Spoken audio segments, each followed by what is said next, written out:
और हमारी न्यायपालिका में बोबड़े साहब बैठे। महाराष्ट्र में पीने वाले को क्या बोलते हैं? बेवड़ा। तो बेवड़ा है वो। चीफ जस्टिस ऑफ इंडिया के लिए बोल रहा हूं मैं, बेवड़ा है वो। इतने दिनों से किसान आंदोलन कर रहे हैं, उसकी नींद नहीं खुल रही है।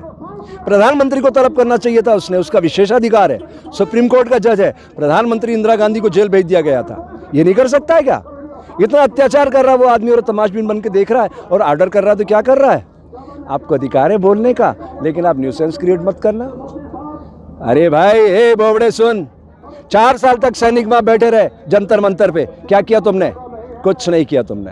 तुम्हारे 4 जज आए कि सब कुछ ठीक नहीं चल रहा कॉलेजियम में, उसके बाद तुमने क्या किया? वहां बैठ करके वो कर रहे थे वही किया। रंजन गोगोई तीसरे दिन राज्यसभा का मेंबर बन गया। ये न्यायालय है हमारी व्यवस्था में। हे बोबड़े सुन, ध्यान से सुन, भारतीय संविधान क्या कहता है।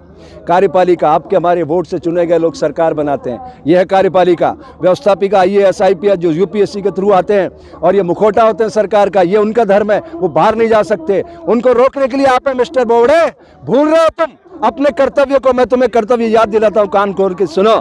एक पुस्तक पढ़ना mister Bobde, the promulgation of ordinance a fraud on the constitution of India. धज्जियां उड़ा रहे हो आप लोग कानून की, खुली हवा में, इतनी ठंड में किसान मर रहे हैं, तुम्हें शर्म नहीं आ रही है? संज्ञान लीजिए, नरेंद्र मोदी को तलब कीजिए, सामने खड़ा कीजिए कटघरे में और उससे पूछिए ये अधिकार तेरे को किसने दिया मिस्टर मोदी? ये किसानों की आवाज है, प्रकृति इसको संचालित कर रही है। इस संपूर्ण क्रांति की ओर बढ़ते कदम है भारत के। लिख लेना बोबड़े, ये कार्यपालिका, व्यवस्थापिका और न्यायपालिका तीनों पर कब्जा कर लिया उस नर पिशाच ने। हजारों लोगों की मौत की नींद की सुला दिया उसने, तुमने, और तुम चुपचाप देखते रहे हो। ये कर्तव्य की मतलब अधोगति है, ये अधोगति कर्तव्य की। आप अपनी जिम्मेदारी का ठीक से निर्वाह नहीं कर रहे हो, इस्तीफा दे के घर चले जाओ अगर आपके अंदर थोड़ी सी भी इंसानियत है तो। और अगर आप संविधान पढ़े हो, मैंने भी संविधान पढ़ा है, आप उसका पालन करवाइए सिस्टम से। ये आपका नैतिक धर्म है। धर्म क्या है? ध्यान से सुनो मिस्टर बोबड़े, नमक का धर्म है खारापन, शक्कर मीठी, नीम कड़वा, ये उसका धर्म है। और हमारी सामाजिक व्यवस्था में धर्म क्या है? कान खोल के सुनना बोबड़े, तुम्हें कह रहा हूं मैं, तू शब्द लगा रहा हूं, इससे ज्यादा नीचे नहीं जा सकता मैं। सैनिक का धर्म है राष्ट्र की सुरक्षा, व्यवसायी का धर्म है उद्योग की उन्नति, शिक्षक का धर्म है समाज का निर्माण, साधु का धर्म है समाज की सोई हुई चेतना को जागृत करना। और बोबड़े, मुझे इस देश में नहीं जीना, तुम अपनी गोलियों से मेरे शरीर को छलनी करवा दो, मैं आज लिख के दे देता हूं तुम्हें। मैं ऐसे देश में जीना नहीं चाहता मिस्टर बोबड़े। तुम संविधान की अगर इज्जत नहीं कर सकते तो मैं उस संविधान की पालना नहीं करूंगा।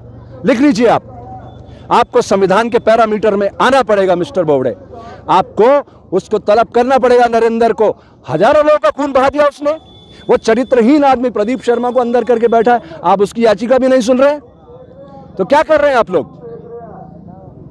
कोर्ट भी शांत है, व्यवस्थापिका भी तमाशा बन के खड़ी है। वो DGP तुम्हारा BSF का mister Rakesh Asthana hardcore criminal है, हार्डकोर क्रिमिनल। आलोक वर्मा उसको गिरफ्तार करना चाहता था और उसको उसने DG बना के बैठा दिया है। आप ऐसे तमाशबीन बने रहोगे तो मुझे फिर शर्म आ रही है। इस पद पे मत रहो आप, छोड़ो इस पद को, और पद पे बैठना तो उसके साथ न्याय करो। ये प्रकृति हिंसा का फल दुख, दया का फल आनंद बरसाती रहती है। देखो ये जंग बहुत दूर तक जाएगी बोबड़े जी, ये मैं कह रहा हूँ। ये शुरुआत हो रही है। ये किसान आंदोलन नहीं लड़ रहा है, ये प्रकृति आंदोलन लड़ रही है। और हम साधु बने मर करके, हमें कोई फर्क नहीं पड़ता। हम लाश को आप कहीं लटकाओ, दफनाओ, इसको छलनी करो, कोई फर्क नहीं पड़ना। हम तो मर के साधु बने हैं। मैं सारे साधुओं से मिला, सब डरे हुए हैं कि ये तो पिशाच आदमी है, हमें मार देगा। कंप्यूटर बाबा को 151 में कई दिनों इंदौर पुलिस ने बंद रखा। शिवराज सिंह ने, पुलिस ने किसानों पर गोलियां बरसवाई पुलिस के द्वारा मंदसौर में। क्या कर रहे हैं आप लोग? व्यापम में हजारों लोगों को मौत की नींद सुला दिया उस शिवराज ने, कंस के रूप में है वो। तो न्यायालय का ये धर्म तो ठीक बात नहीं है। मैं आपसे अपेक्षा करता हूं बोबड़े जी, खुद के ईमान को जगाओ और पढ़ो संविधान को कि प्रकृति आपको क्या संदेश दे रही है। किसान लोग मर रहे हैं, हमारे एक साधु ने आत्महत्या कर ली है। क्यों? ये करुणा उससे देखा नहीं जा रहा। आप देख रहे हैं सब तमाशा और आप उनके साथ खड़े हो गए इसलिए कि वो आपकी नौकरी छीन लेंगे। अरे आलोक वर्मा की भी छीनी है ना उन्होंने, वो इसी राकेश अस्थाना को बंद करना चाहता था। हार्डकोर क्रिमिनल है वो।